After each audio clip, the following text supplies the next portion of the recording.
On behalf of the team at Gallop TV, myself, Dees Diana, and Alistair Cohen, our analyst, to you, the valued racing fan, I trust that you're well, and looking forward to previewing the show with Alistair for Thursday, the 10th of August, where we race at the Vaal.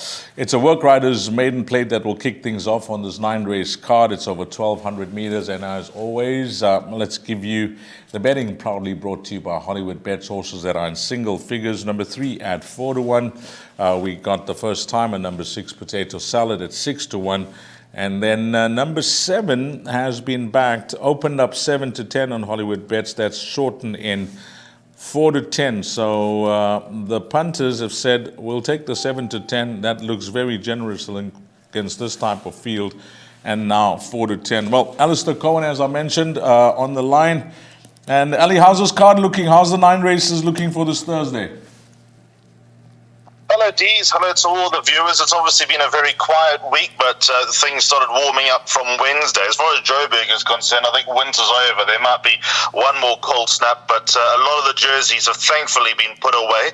To answer your question, I don't mind it. I don't think it's straightforward. There's some races which obviously need punters to put their thinking caps on, but overall I think there's money to be made, as there generally is at the Vaal, especially during winter. I quite like some of the races, and obviously there's some races that might need a little bit of extra dissecting, but all in all, I think there's a good chance we'll come out in the green, and with a bit of luck, with Bulging Wallet.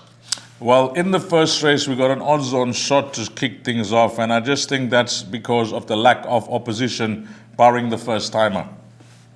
Yes, spot on, Dees. Teo Toriata, number 7 on the card, stayed on strongly last time to finish third behind Sigrid Swing. Didn't look like she'd run third throughout the race. Chamal Mabaya's engagement has got to be a plus as well. He's one of the more accomplished work riders, certainly one of the more experienced work riders. He's had a few winners towards the end of last season, so he'll be hoping to start this season with on a good note. This is the first work riders race of the season. I think number 7, Teo Toriata, deserves her place at the top of the board. She is my top selection, but I'm expecting improvement. I think we're going to make money in race 1. Swingers with number 5, Bees and Honey. Fani Broncos teams up with Sia Nyendeki. Sia is generally one of Paul Matchett's work riders, but obviously Fani and Paul are neighbours at Randjiesfontein, so it wouldn't be a shock if Sia's been asked to throw a leg over. Out of Bees and Honey's debut run behind One Fell Swoop, who was the subject of much support, out of that form, in a sense, who ran third, 5 lengths in front of Bees and Honey's come out and won, and World Heritage, noteworthy, who finished about 4 lengths in front of Bees and Honey, has come out and won in a very similar type of race. One in a work riders maiden did World Heritage. So I think there's a lot of improvement to come from number 7, Bees and Honey. I don't expect her to win, but I think she can run in the first 3 and get us off to the winner's queue after race number 1 with swingers 5 and 7. Yeah, maybe even the exact 7 by 5, and if you want to play it hard, 7 by 5 by field, well, that was going to cost you what will be 5 times 4. 20 Rand, that quartet will cost you in leg number 1. I like the thinking of Alistair just on the strength of that form line on number 5, Bees and Honey. So that's it, race number 1, trying to bank some cash because the exotics will begin in the second. It is the start of the bipod. Need to get your bets on by 12:30. It's over 1,200 meters. At the time of recording, number 1, Wilkies, there is a form update. Ran third behind C. Veloce, only beaten a half a length. That was on the 5th of August, and that's trading at 22-10. Number 3, Dakota Cat at 5-2, the first timer. Princess Virti, that is Stuart Pettigrew's runner. She is priced up at 11-2, and then 9, Universal Love, which I thought the debut run was okay, but the fact that there was money for her, I see the fixed odds betting market taking no chances, pricing her up at 33-10. Start of the bipod. I think the first question will be how many horses in the bipod, Ali?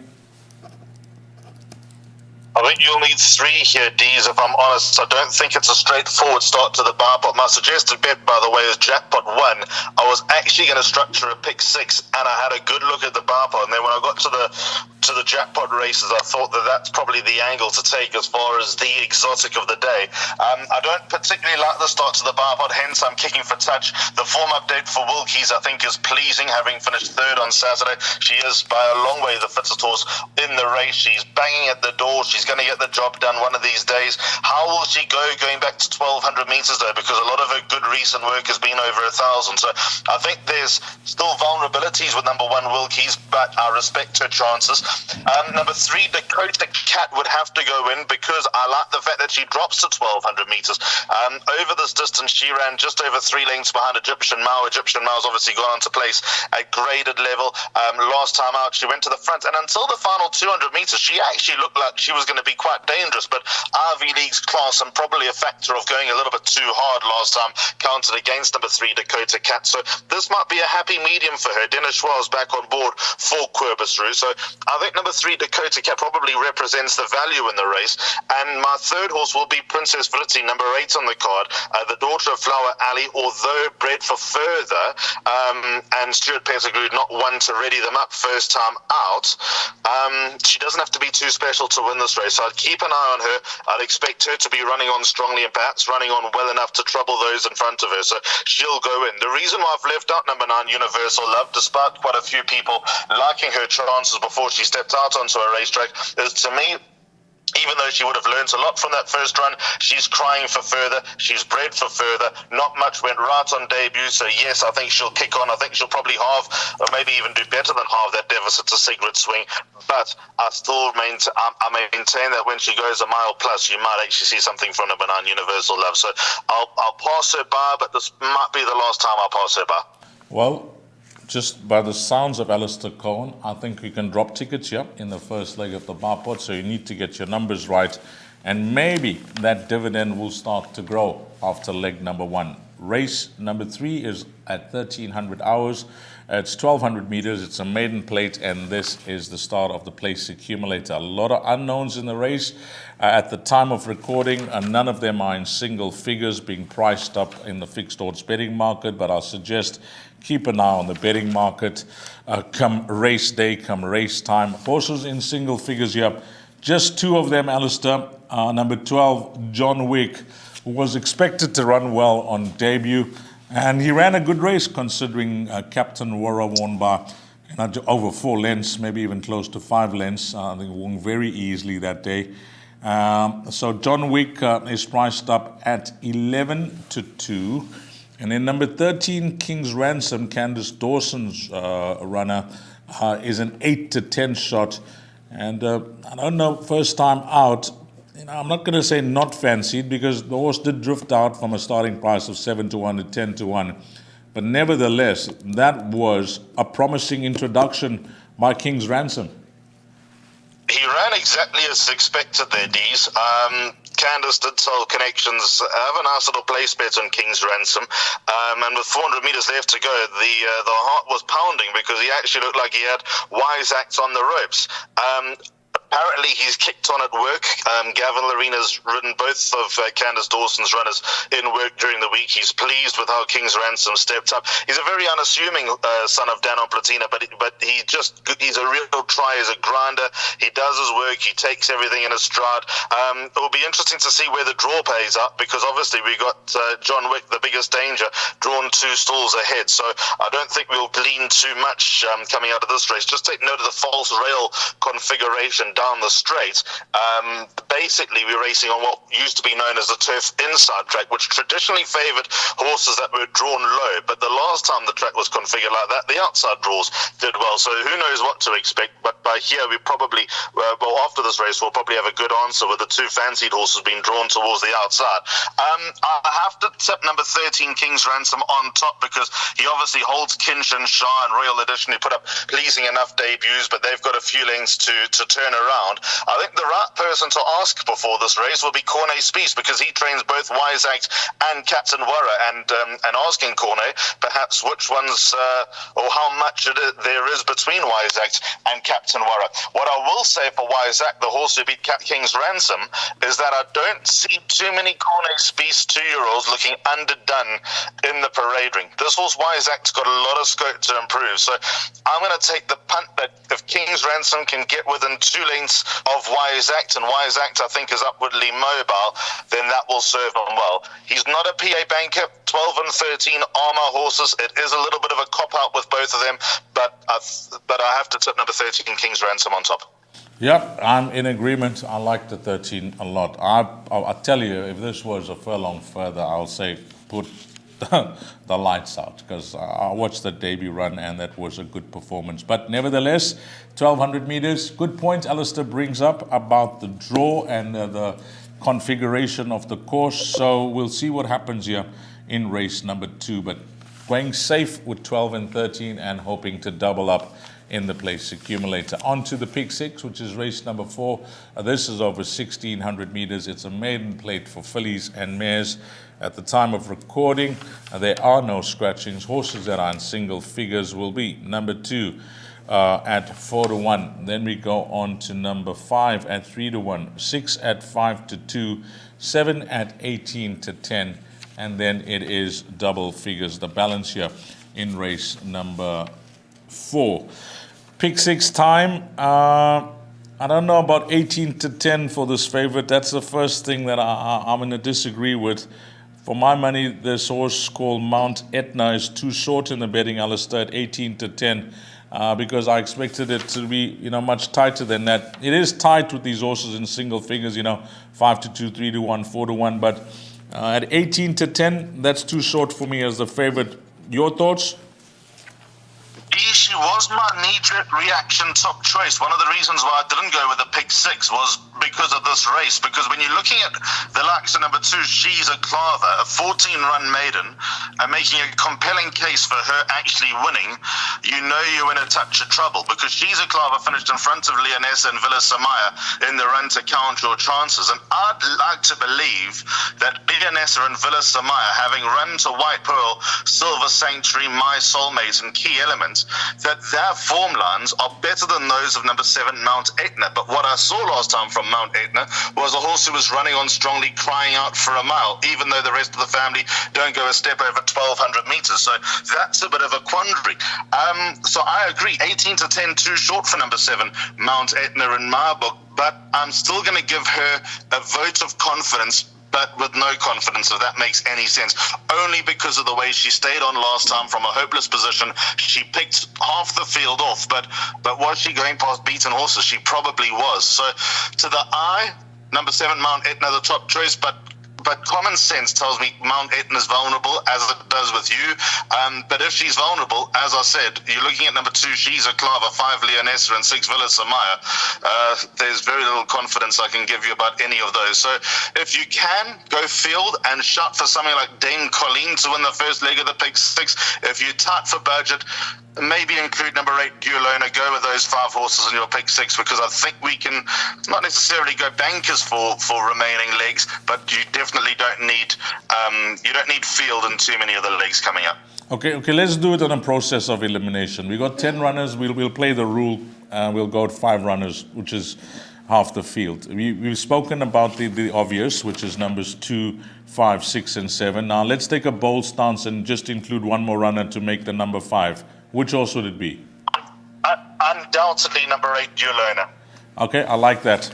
So 2, 5, 6, 7, and 8. I'm jotting these numbers down. Who knows? We could get to, if it comes up to a reasonable perm, I'll read it out at the end of the show. So 5 runners is what we're kicking off this pick 6 with.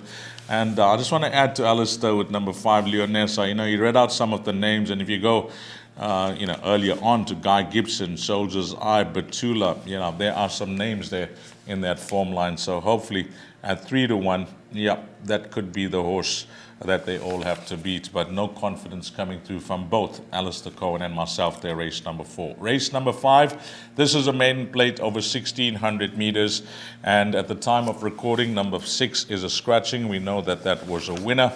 And how are they betting here? Well, let's start off with number 4 at 28-10, joint with number 5 at 28-10. And then number 7 at 17-10. You can pretty much name your price in double figures with the balance. Has the market got it right with these horses so tight? Numbers 4, 5, and 7? Diesel's very close to bankering number 7, Diesel Shadow. I think the Gavin Larena factor is so crucial with the son of Diesel Jet. He acquitted himself well down the Vaal Mile straight last time when, I hate to say it, he was outrun by a now 5-year-old making his debut. So I'd suggest that it was weak. However, he was drawn 1 down the Vaal Straight, had to be used up to get across to the outside. I think had he had a little bit more luck, he probably wins last time. And as I mentioned, with Gavin Larena taking over, I think that's going to be the office for number 7, Diesel Shadow. When Erica Verdenese gives Gavin a call, you know there's business to be done. They are mates for a very, very long time.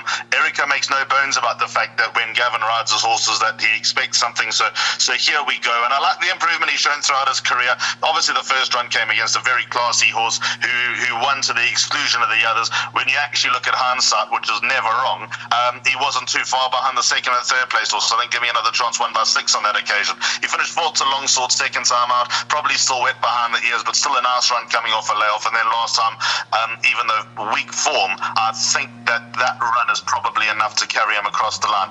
The reason why I haven't banked him is number 5, Breath of Magic. Last run to Copper John, I thought was a fair run. He ran into a little bit of traffic 200 meters out, so he might have given Copper John a real fright last time out. I'm just going to include him as backup number 5, Breath of Magic, but common sense tells me I don't need both horses. I think I just need number 7, Diesel Shadow. Well, the pick 6, you've given a jackpot, you mentioned, Alistair. We'll see your numbers at the end of the show. But I think for this pick 6 that I'm jotting down, we're going to play it safe because, you know, when you look at the ratings that these young horses have been given, 4 is an 84, 5 an 81, and 7 an 81. There's really not much that will separate them on their ratings, but they're now going over 1,600 meters. In fact, numbers 4 and 5 are trying the distance for the first time, where, as we know, Diesel Shadow did get through that very well over 1,600 meters last time out. So for the show, I'm going to jot those down, 4, 5, 7. I may even include number 6 just to try and double up if the top one has arrived here. But we'll see what that perm is costing. But 3 runners for now, race number 5. Race number 6, merit rated 96 handicap over 1,800 meters. Yeah, this is where we need some help. But I like a horse here. And I'll definitely banker this one in the place accumulator. But if Alistair likes it, we'll consider bankering it in the pick 6 because this is a tough race. Number 1, 7-1, 2, 8-1, 3 at 9-2, 4 at 5-1, 6 at 7-1, number 7 at 8-1, 8 at 9-2. And then the runner that I like, when I got this update early this morning from Hollywoodbets that the horse has been backed, it didn't surprise me. From 6-1 into 9-2, that's going to be my outright pick. Number 9, African Torrent. The first thing that grabs my attention, well, there's 2 things, Alistair. The draw swing around, because this horse hasn't been blessed with the best of luck when it comes to draws. Now draw 1. And I'm looking at the average rating of the fields that he's been racing against compared to now. And it also grabs my attention, carrying 52.5 kgs on his back. So, is this horse possibly the right type of horse in the field with 52.5 on his back, number 9? Somebody got the price before us. I like African Torrent too much. You're right. He's a place accumulator banker. I've got 3 horses in the pick 6 because I'm looking down the bottom of the weights thinking that 7, 8, and 9 are the horses or the winners going to come out of those runners. but on every conceivable piece of form, perhaps bar number 3, Supreme Dance, who probably needed his last run, and number 1, River Romeo, who I think the handicap is absolutely crucified for his run in the Daily News 2000. We know that story quite well, and I suppose on the run of the Daily News, he could be just a lurker, but I'm just looking down the page. Number 9, African Torrent, on the 11th of March, ran in the Derby trial, finished just behind Top Sail and in front of River Romeo. He is so ridiculously well off with those horses, it's frightening. Again, the South African Derby over 2,450 metres, completely ignore that run. He didn't stay. Then on the 18th of April, he ran an MR79, finished 4 lengths to Twin Turbo. He comes in again, so well weighted to turn that form around.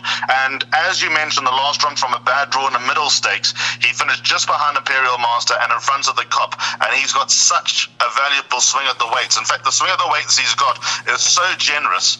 As you mentioned, draw 1 got to be a huge kicker for this horse. Back in a handicap 3rd run after arrest. I don't know, I can't remember if you did this show with She's the Rainbow when Brett Crawford and Cabello Mazziniani teamed up, and I was extremely bullish. I think Cabello's probably got on another horse at the right time. He's also 2 from 4 on this horse, by the way. The only time he missed the money was last time out. I only wish Azzy's yard was in slightly better form. He fell away towards the end of last season when he still ended the season with a very good winning percentage. I'm just actually looking across at Azzy's barn right now. He's opposite Candace, and there's no sign of Adam. I'd love to go and get a word from him. The car's not there. Otherwise, I would actually knock on his door and said, Adam, can we get on? Number 9, African Torrent, for me, the horse to beat. Number 7, Imperial Master, interesting. He's a hard knocker. He hasn't won in a while, but he'll run his race. 8, Bob's Your Uncle, very unassuming in that he's a fighter. He'll be giving of his best when African Torrent and potentially a few others put pressure on number 8, Bob's Your Uncle, who's likely to be one of the pace angles in this race. Bob's Your Uncle will be fighting and trying to fend them off, but I like number 9, African Torrent, too much here. Dees, we on the same page. That is good to know. 7, 8, and 9 are numbers, but I want to include one more and play with the rule here, because you spoke about number 1 and the fact of the rating, etc., with River Romeo. But I have a choice here, and you're going to make the choice between 1 and 3 as our other number to include in the pick 6, which will make it 4 out of the 9 that go to post. Do we go 1 or 3, or do you have another horse that you'd like to include rather? Of the 2, I'd go with number 3, Supreme Dance. Yeah, I just think River Romeo. I'm with you. 62 kilos, too much for me. I'm with you. 3, 7, and 8 for the pick 6 there. So we got our 4 runners. On to race number 7, merit rated 75 handicap. This is over 2,000 meters. This race, well, I'm going to tell you, I'm going to play my card early with you, and I'm going to tell you that we're going to end off this pick 6. Is it the end of the pick? I'm just going to have a look at it here quickly, Alistair, because I like a horse too much later on. Let me have a look. Yeah, in race number 8, I've got a banker for us. So this race, I'm telling you, go as wide as possible. I actually think it's a field race, but maybe you can try and narrow it down. Race 7, they're betting number 1, 6 to 1. Number 5 at 7 to 1. Number 6 has been back. Troy Quat, that has been back from 9 to 2 into 33 to 10. And then we got number 7 at 7 to 2. And that is it. I think the first thing that we'd like to talk about is the Jockeys Championship this year, and what a real initiative, or could we say a carrot at the end of the season that's been laid down by Hollywood. And I think it's a great initiative that they've done just that, because we know that these guys who go for the title and vie for it, whilst they can apply for jobs abroad, which adds value to their CV, there is really nothing that they can go for when it comes to it being lucrative from a monetary point of view. And this is something that has just brought some excitement to that race to the line for 2023, 2024. And we're talking about Del Pecho's record of 334. Yeah, there's a buzz around this, Alistair, no doubt about that. And Hollywood, again, thinking out the box and really creating some excitement for the season ahead.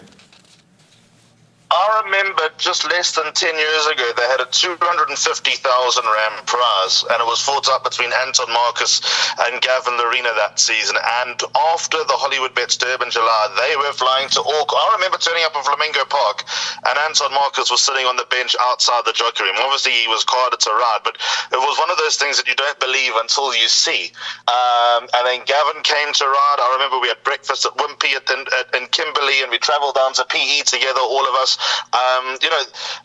I don't, obviously with 3-3-4, not necessarily the championship, it's a slightly different dynamic. But even guys that finished 20th to 30th last season are going to think, well, you know what, if we travel a bit, first of all, we're going to make a little bit of money. And who knows what opportunities. Take a guy like Atandiwe Mgudwa in the 2021-22 season. He rode 14 winners last season. I think he got to 80. So that's just the improvement he made. Now that he's going to be traveling to Cape Town specifically, and also a lot to Joburg to pick up rides, you know, what's to say that Atandiwe can't get close to 200? Muzi Yeni's put a target of 200. Samago Kamalo should get to around 200. And then obviously the two elephants, or three elephants in the room, Zaki, Lorena, and Fari, you know, they could very easily get towards 300. And who knows, when you get to the first Saturday of July, you've ridden the Hollywoodbets Durbanville winner, and your season's not over. Now you've got to try and push for the extra 20 or 30. You know, you're going to be coming to the Vaal on a Thursday. You're going to be going to Fairview on a Friday to chase that potential million, to break Del Pecho's record, which, to be fair, before I give any opinion, it's going to be a very, very, very hard record to beat.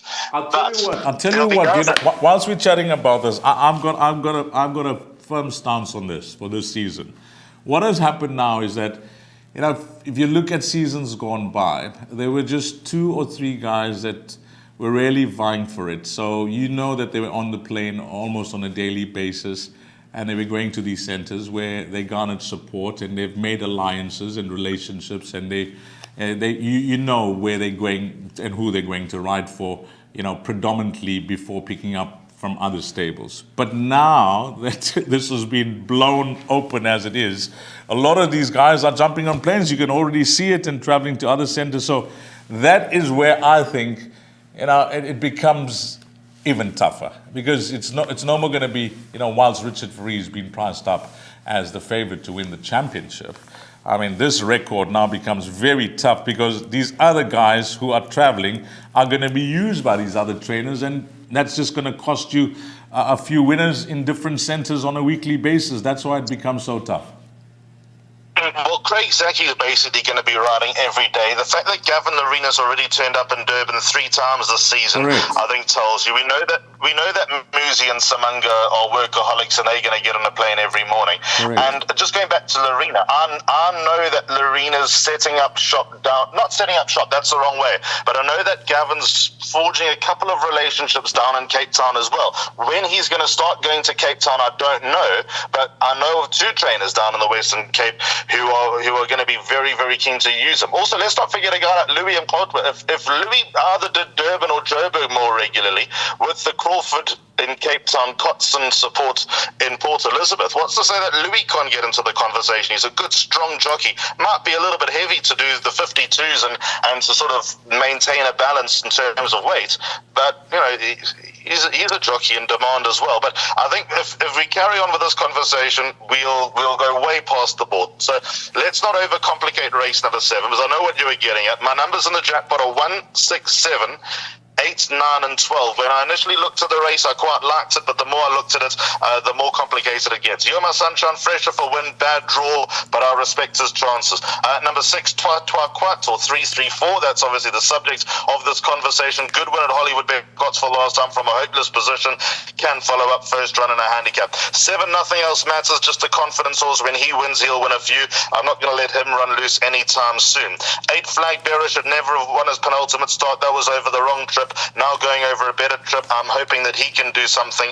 Number 9, Monsieur Cheval, bang in form yard. Hemstetter wins not too far away. 56.5 kilos on his back. Got to go in. And then number 12, Indian War Dance. Last run was good. Atandiwe Mgudwa rode him last time. That was the first time he sat on this horse. I'm going to back him up as well with that. So those are my horses in a very tricky 7th race. 1, 6, 7, 8, 9, and 12, which makes it 2, 4, 6 runners. It's a field of 15. Do we include 7 or do we include the field? I've got a banker coming up next, and I want you to agree with me on that. Hopefully you will. Do we include the field here? If you can afford it, absolutely, but I'm interested to hear who your banker is. Okay, if we're just going to include 7 runners, give me one more runner in race number 7. 1, 6, 7, 8, 9, 12, and... I want to surprise you here. Number 4, You Can't Hurry Love. Second in a grade 1 once upon a time. His ratings dropped further. I'm not seeing too many signs of life, but the fact that he's hanging around as a 7-year-old, maybe Fabian Habib thinks he can pop up one of these days. Okay, on to the 8th race, 1400 meters, merit rated 75 handicap. Just having a conversation about the jockey's title. Apologies if we've taken up some time, but as you know on YouTube, you can rewind, you can forward, you can get to the nitty-gritty and where you want to be in the show. Okay, race number 8, number 1 at 5 to 2. Then we go on to number 4, 8 to 1, 5 at 7 to 1, 6 at 5 to 1, 8 at 7 to 1. And anything else in single figures? No. Number 3 is a scratching at the time of recording.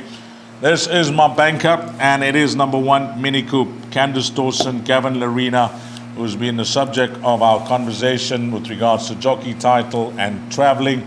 I don't know what weight he could try to get down, because you need to ride low in order to get more chances, but 61.5 kgs, I think that's going to suit him just fine. There's not going to be much dead weight on this horse. 1400 meters, well, I like the fact that now going 1400 meters, we know that the horse has been tried over 7 furlongs, but that was a bit earlier on in the season. Now that he's a more mature horse, this 5-year-old, having watched him at his recent starts over shorter, I think this is going to suit him perfectly. And then another thing, 77, 75, 76, 89, 89, 86, 83, it goes on, the average ratings at his face, and this is a very low 68. I had a good look at the opposition. I'm going all in here, Alistair. I don't know your thoughts. Maybe you can give us a bit more confidence. But over this 1400 meter trip with this jockey up 61.5 kgs, this is my banker on the card. Race 8, number 1, Mini Coupe. I think viewers might have realized that I'm generally conservative when it comes to my wife's runners. So the one concern is how he'll handle 1400 meters down the straight. I think he will handle. Candace thinks he will handle. Gavin thinks he will handle. But it's just that lingering doubt. But he doesn't pull. So that's got to be the biggest fact, because if you over-race, if you throw your head down the Vaal straight, you're in trouble. So he's definitely got that in his favor. I can't tell you for how long Candace has been looking for a 1400 meter race for this horse, and every time she's nominated him over 1400 meters, whether it's the Vaal Classic track or the 2 Turfentine tracks or even Hollywoodbets Greyville, he's popped up in the nom so many times. He's drawn, I promise you, 35 out of 40 and 28 out of 29. He's had no form withdrawals. So this has been months in the waiting, and eventually, the Vaal straight, how bad can you be with draws when you got Gavin Larena on? So that's the thinking. So the only thing that can put you off is how he'll handle the straight. Everyone thinks he will handle the straight, so that's good. He stays on strongly in all of his races. He does his best work at the line. If you go back to a lot of his runs over 1200 meters, you'd almost believe that had the race been 1400 meters, it wouldn't have been a contest. His ratings come down to a very workable mark. He's undoubtedly the horse to beat, but I've just gone with 2 other horses in the pick 6, in the jackpot, and therefore the pick 6. Those horses are number 9, Wakas, who is an absolute course specialist. Anything down the Vaal straight, Wakas is an automatic inclusion. That is my rule. When I see him down the Vaal straight, he goes in. I don't care what the price, I don't care what the form. And the other horse is number 14, the Chosen One. I'm annoyed with this horse, and I'm probably going to be annoyed that I've included this horse again, but I've included him so many times that if he were to roll over Mini Coupe and he's not in my jackpot in pick 6, I will be sick with myself. So that's why number 14, the Chosen One, has gone in, and number 9, Wakas. They've gone in because of my rules and not because I fancy them on form. So there we go. Now the ball's in your court. And just to add to that, Gavin Larena's minimum weight at the moment, he can ride 55.5 very comfortably, and if you gave him a week's notice, he can get down to 54, even lower for a winning ride in a big race. That I don't doubt, because he's a committed jock. We saw him get down to 52.5 at one stage. Okay, this horse, Alistair Cohen is our specialist analyst when it comes to Gauteng racing. We respect him, but he's given a jackpot one, which we'll read out at the end, and I'm going to press the override button here, and I'm going to read out this pick six, which with the banker in race number 8, I've worked it out, is costing 420 Rand. But if you want to include these 3 runners, then you just have to multiply 420 by 3, basically. That's what you have to do in race number 8. And these 3 numbers that he liked there were 1, 9, and 14. But I'm going firmly all in. Override button there. Banker, Mini Coupe. I'll read out the pick 6 come race after race number 9. In the 9th race, 1200 meters, merit weighted 75 handicap. Well, I mentioned that this pick 6 is costing 420 Rand. We'd like to keep it down. Well, there's 12 runners here. If we multiply it out by 6, which I doubt we're going to, I think we can narrow this down. Let's see how they're betting. Number 2, Robert Burns, is at 9-2. 3, fully loaded, form update.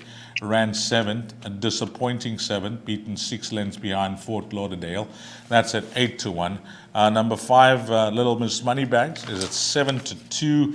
Then we got Lulu's Boy, number 7 at 7-1, and 8, Tuscan Gold, a form update, same form line as that horse Fully Loaded, but ran 2nd, beaten a length by Fort Lauderdale. That's at 22-10. So this pick 6 is costing 420 Rand. Your jackpot 1 is done and dusted in race number 8. You caught that jackpot 1, but 420 Rand. How many horses can we multiply this out to keep it to a respectable spend? I think we'll need all 6, to be honest, Steve, because I've got a lunatic selection here. Absolutely crazy selection. Number 6, Esquivel. Don't think I've lost the plot. I think that Esquivel represents the value, and I'm going to have a good each-way bet on the Son of Path Fork. Clinton Binder's horses have been quiet, but they've been hinting that that wins are not too far away. And we know with Binder, when he goes on a streak, there's no stopping him. So I think this horse's rating drop, needing runs, going back to the right distance. I think everything's in place now for number 6, Esquivel, to run his best race in a while. He last won in December 2022, so what's that? That's pushing 9 months.